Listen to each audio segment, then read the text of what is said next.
Voilà, bonjour à tous. Salutations aux militants et sympathisants du PDC-RDA. Salutations à tous les membres de l'opposition, aux militants du PPACI, GPS, COGEP, PPACI, oui.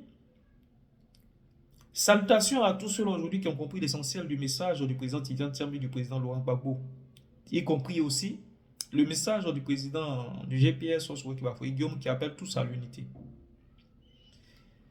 Salutations à tous ces jeunes-là aujourd'hui qui ont pris pleinement conscience et qui savent aujourd'hui que le plus essentiel pour les Ivoiriens, le plus important pour les Ivoiriens, c'est de mettre de côté les égos personnels et de parvenir aujourd'hui à unifier leurs énergies pour sauter ce pouvoir moribond, ce pouvoir hégémonique qui nous a fait tant espérer depuis plus de 15 ans et qui s'apprête une fois de plus encore à violer la Constitution pour se présenter pour, en quelque sorte, un quatrième mandat. Aujourd'hui, j'aimerais donc apporter un droit de réponse à Seredo. Au fait, c'est une paire, parce que qui dit Seredo dit systématiquement Anne Désiré Oloto. Mais je vais plus spécifiquement m'adresser à Seredo. Je suis un cadre, ouais, originaire de Diokwi, Carrefour bien sûr. Et donc, quand je sens une certaine forme d'instrumentalisation de mon peuple, de ma communauté, en tant que jeune cadre de la région, je me dois également aussi de donner mon point de vue et de me prononcer sur cette forme d'instrumentalisation à des fins purement politiques qui tourne autour de l'ethnocentrisme. L'ethnocentrisme. Nous avons tous écouté la sortie de Seredo devant nos populations, estimant que le président Tidjane Tiambi n'était pas assez ivoirien, estimant que le président Tidjane Tiambi était plus sénégalais et donc qu'il ne fallait pas donc que les Ivoiriens lui accordent un intérêt particulier. Ces propos me font rappeler un peu à ce qu'a subi le président Alassane Ouattara, ou à ce qu'ils à ce qu'ils reprochaient au pouvoir Henri Konan Bédié et Laurent Gbagbo d'être des pouvoirs, j'allais dire, sous fond de tribalisme, d'être des pouvoirs ethnocentriques, d'être des pouvoirs xénophobes. Et aujourd'hui, les prémices du déclin du RDR sont en train d'être révélées. Parce que lorsqu'un pouvoir est poussé jusqu'à son dernier retranchement et qu'il fait montre de ce genre de propos, il faut comprendre par là que ce pouvoir-là tire à sa fin. Il faut comprendre que ce pouvoir est en train de lutter bec et ongle pour se maintenir. Il faut comprendre par là que certains sont en train de défendre leurs intérêts personnels car ils sentent leur fin. C'est pourquoi je vais ici m'adresser aujourd'hui à ma communauté, ouais, pour dire que plus jamais, notre communauté ne doit être l'objet d'instrumentalisation à des fins purement politiques. Et ces deux personnalités-là, pour moi, c'est l'une des plus grosses hontes. C'est l'une des plus grosses hontes de l'histoire politique du ouais. Nous avons connu de grands hommes politiques. Ouais. Et nous leur avons conservé, nous leur avons donné le respect qu'ils méritent pour le combat qu'ils ont eu à battre. Même si il y a eu des petites failles. Mais pour l'essentiel du combat qu'ils ont eu à abattre, on leur a dû ce respect-là. Mais aujourd'hui, les deux plus grands résidus de ce qui est politique, ouais, c'est Anne Désiré Oloto et Seredo qui ont piétiné la dignité du ouais, qui ont vendu leur âme au diable, qui ont pactisé avec le diable, qui ont marchandé leur conscience pour leurs intérêts personnels égoïstes. Et ça, nous n'allons aucunement le laisser prospérer. Nous n'allons aucunement le laisser prospérer. Et c'est cette prise de conscience collective aujourd'hui que la communauté ouais doit prendre, doit avoir. Voilà deux personnalités qui ont été nommées à des postes de haute responsabilité et qui jusque-là voient la souffrance dans laquelle aujourd'hui baigne le peuple ouai. J'ai eu à prendre des capsules, à mettre des vidéos aujourd'hui sur les réseaux où nous voyons même l'état délabré de nos routes.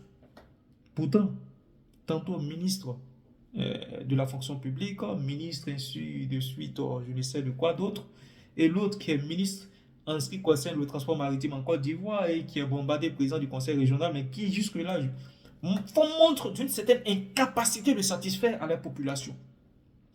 Et qui vont jusque nier le génocide ouai. Je prends toujours l'exemple de notre maman Keïvao qui continue de se battre pour la dignité du peuple ouai.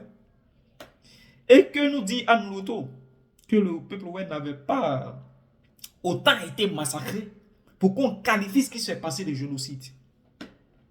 Parce que pour elle, on aurait dû décimer pratiquement plus de la moitié de notre communauté pour qu'on puisse qualifier ce fait-là de génocide. Pour qu'on puisse qualifier ce fait-là de génocide. Aujourd'hui, quand j'écoute Seredo, j'écoute ses propos xénophobes, ses propos ethnocentriques sur la personne du président Tidjane Thiam, ignorant que le président Tidjane Thiam a son aîné qui est au RHDP. Ignorant qu'Augustin Thiam est un cadre RHDP, actuel gouverneur de Yamoussoukro. Donc, traiter le président Tidjane Thiam de Sénégalais, c'est aussi traiter Augustin Thiam, qui a été ministre au RHDP, qui a été gouverneur RHDP à Yamoussoukro, d'être également sénégalais. C'est aussi traiter tous les frères Thiam qui ont exercé dans tous les gouvernements ivoiriens d'être des Sénégalais qui ont été nommés ministres. Voilà les constances du RHDP. Revenons un peu sur l'historique des faits en ce qui concerne le président Alassane Ouattara. Parce qu'hier, vous aviez reproché au pouvoir Henri Konan Bédié et Laurent Gbagbo d'être des pouvoirs héréditaires, sous prétexte que l'une des clauses de la Constitution excluait le président Alassane Ouattara. Pourquoi? Parce qu'en son article 48, la Constitution stipulait que pour être candidat à une élection présidentielle en Côte d'Ivoire, il ne doit aucunement s'être prévalu d'une autre nationalité. Alassane Ouattara a dit à Mondo Vision qu'il avait déjà exercé dans les plus grandes instances internationales en tant que ressortissant voltaïque, en tant que ressortissant burkinabé. C'est lui qui l'a dit, ce n'est pas nous qui le disons. Et donc le fait de se prévaloir de cette nationalité l'empêchait donc d'être candidat à une élection présidentielle en Côte d'Ivoire. Et cette constitution date depuis 60, puisque la constitution ivoirienne a subi que 4 modifications. Nous avons la modification de 59, 60, 2000 et 2016.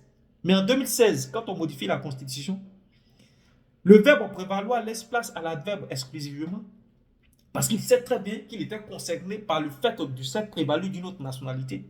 Donc il va retirer le verbe prévaloir et il va mettre exclusivement. Et c'est le process aujourd'hui qui est en train de suivre le président Tidjane Thiam, qui est binational, qui n'a même pas eu de nationalité antérieure sénégalaise. C'est-à-dire le père même de Tidjane Thiam n'était pas sénégalais, il n'avait pas la nationalité sénégalaise. Il était franco-français, puis français. Et après, il a eu la nationalité ivoirienne, donc il était franco-ivoirien. Donc quand on prend la génération du père de Thiam, on prend la génération Thiam, aucunement l'un d'eux a eu la nationalité sénégalaise. Des gens qui ont tout fait en Côte d'Ivoire, qui ont été ministres en Côte d'Ivoire, le père de Tidjane Thiam a été ministre de la communication en Côte d'Ivoire. Et aujourd'hui, il faut ressortir les préceptes ethnocentriques. Tout simplement parce que vous savez que notre peuple a une certaine allergie de tout ce qui est étranger. Et surtout quand on a subi les affres de la guerre occasionnée par le président Alassane Ouattara, par le déclenchement de la rébellion. Cette rébellion-là qui a décimé notre communauté, qui a décimé le peuple ouai, où des familles entières ont été abattues comme du gibier, où des familles entières ont été décimées, où des centres de relogement ont été attaqués par des rebelles, par ceux-là que vous souteniez depuis 2000 jusqu'à 2011. le peuple ouais a subi le plus lourd tribut. Et pour la mémoire de ce peuple-là, nous n'allons aucunement accepter l'instrumentalisation que vous êtes en train de faire. Nous n'allons accepter l'instrumentalisation, ethnocentrisme que vous êtes en train de faire. Tout simplement parce que vous sentez votre chute, vous sentez votre fin. Aujourd'hui, c'est une prise de conscience collective. Parce que la personne aujourd'hui qui vous effraie, la personne qui peut vous évincer du pouvoir, c'est bel et bien le président Cheikh Tidiane Thiam. Et ça, vous le savez. Voilà la raison pour laquelle vous en faites aujourd'hui votre principal adversaire. Et pour vous, selon votre ligne communicationnelle, il faut le descendre, il faut l'abattre, il faut le réduire. Par tous les moyens. Il faut le réduire par tous les moyens, y compris les moyens prohibés. Parce que quand on dit que l'un des échecs du président Alassane Ouattara, c'est de ne pas pouvoir parvenir à la réconciliation, c'est bien sûr ça. Parce que le RHDP s'est instrumentalisé la fibre ethnocentrisme pour pouvoir se maintenir. Et quand on leur parle, non, c'est ce que vous avez fait hier, mais c'est ce que vous avez critiqué qui a causé la rébellion. Et cette rébellion-là a décimé toute notre communauté. Nous ne pouvons pas nous taire. Et aujourd'hui, il y a une brave dame, Maman Keïvao, qui se bat comme elle peut pour honorer la dignité du peuple. Ouais. Mais vous la combattez. Vous refusez qu'elle porte la voix du peuple à l'international. Tout simplement parce que vous préservez vos intérêts partisans, vos intérêts égoïstes, vos intérêts personnels. L'argent, l'argent, l'argent.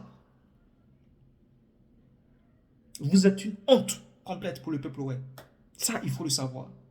Vous êtes la résidue, en ce qui concerne la politique, de toute l'histoire politique au Déoué. Et au moment venu, au moment opportun, vous serez jeté dans la poubelle de l'histoire. C'était mon message.